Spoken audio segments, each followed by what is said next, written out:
coastal village of Pakefield is a quiet, tranquil place on the east coast of England, just down the coast from Lowestoft. It is home to one of Britain's most easterly churches, the Church of All Saints and St Margaret's.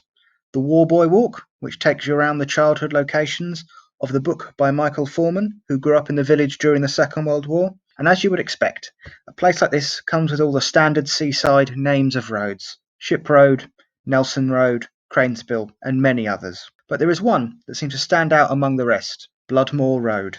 Sounding like something out of Lord of the Rings or Game of Thrones. What is Bloodmoor, and how did it get its name? Both of these questions are not as simple as they may sound.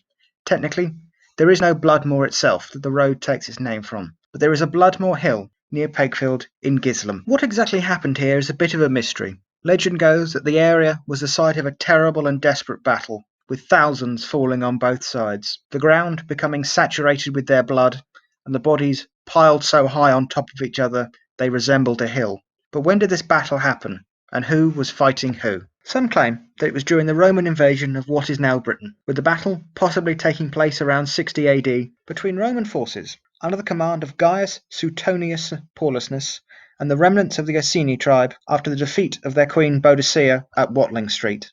Although others place the possible date for this battle far later, after the fall of the Roman Empire, and when the local inhabitants faced a new foe, the Danes, with some believing this site may be one of the battles where King Edmund of East Anglia, soon to be St Edmund the Martyr, desperately tried to defend his lands from the great heathen army. Either way, the battle ended with local forces defeated and routed by their enemy. Those who have a belief in the paranormal have reported to have even heard the sounds of the battle playing out on this hill, echoing from the past several times down the centuries. With these stories of an almost fantastical nature being passed down, it is no shock that the area became of key interest to those in the burgeoning field of archaeology in the 1700s. The area would become a popular dig site, and in 1758 the discovery was made of what appeared to be a 7th century Saxon warrior.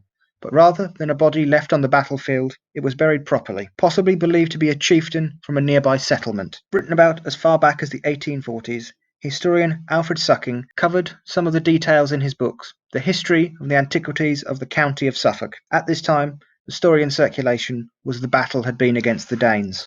Tradition relates that Gisleham was early the scene of a conflict between the inhabitants of the neighbourhood and part of the Danes who landed on the coast to establish themselves a village. A mound of earth at the eastern extremity of the parish, near Pakefield, retains the name Bloodmoor Hill, and is believed to mark the site of the battlefield. It would be in the mid-1700s that archaeological work began around this mound of earth to discover what the truth might be. The fragments of ancient warfare would appear to belong to a Roman period rather than a Danish, if the following narration be entitled to credit. In the year 1768, a skeleton was found in a barrow on Bloodmoor Hill near Pakefield, around whose neck hung a gold medal and an onyx set in gold.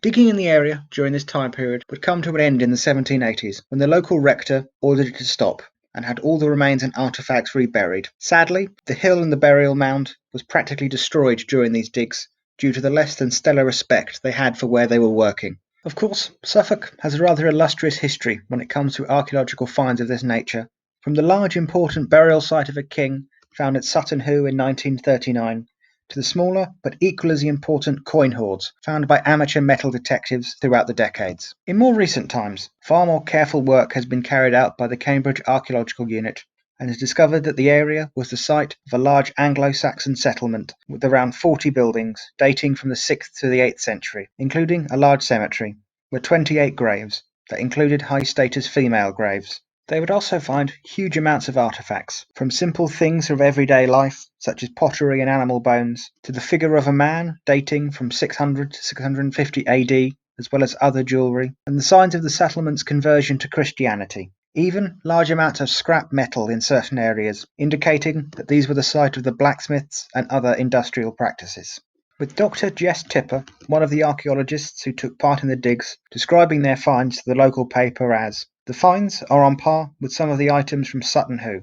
As for the site, during Roman Britain, very little evidence was found of anything before the 2nd century AD, and these signs were the beginnings of an early settlement. Just some of the discoveries from these digs are now on display at Lowestoft Museum, but during all of this, no sign of this apparent battle was ever found. Did a battle ever take place here? It looks increasingly unlikely. Possibly, there was some minor skirmish in the nearby area that has been exaggerated over the generations, but some large-scale bloodbath would have left far more evidence than has ever been found after decades of modern professional investigations.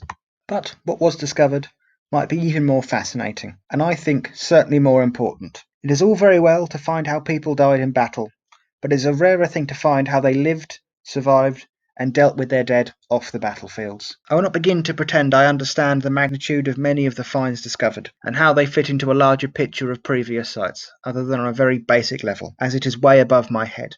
But the top link in the description contains a download to a 180-page report from the Cambridge Archaeological Unit if you are interested in reading more about their finds from the actual experts. Interestingly, thanks to Alfred Sucking, we do know that some blood had been spilt in the area at least once. Not far from Bloodmoor Hill, a James McFadden, born in Ireland and working in Suffolk as a police officer, was shot and killed by thieves on the 28th of July 1844. The man arrested for his murder would go to the gallows on the 25th of March 1845.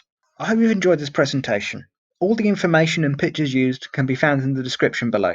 Feel free to subscribe and like if you wish. This was Bloodmoor Hill, the Lost Battle and the Found Village, and this was a little bit of history.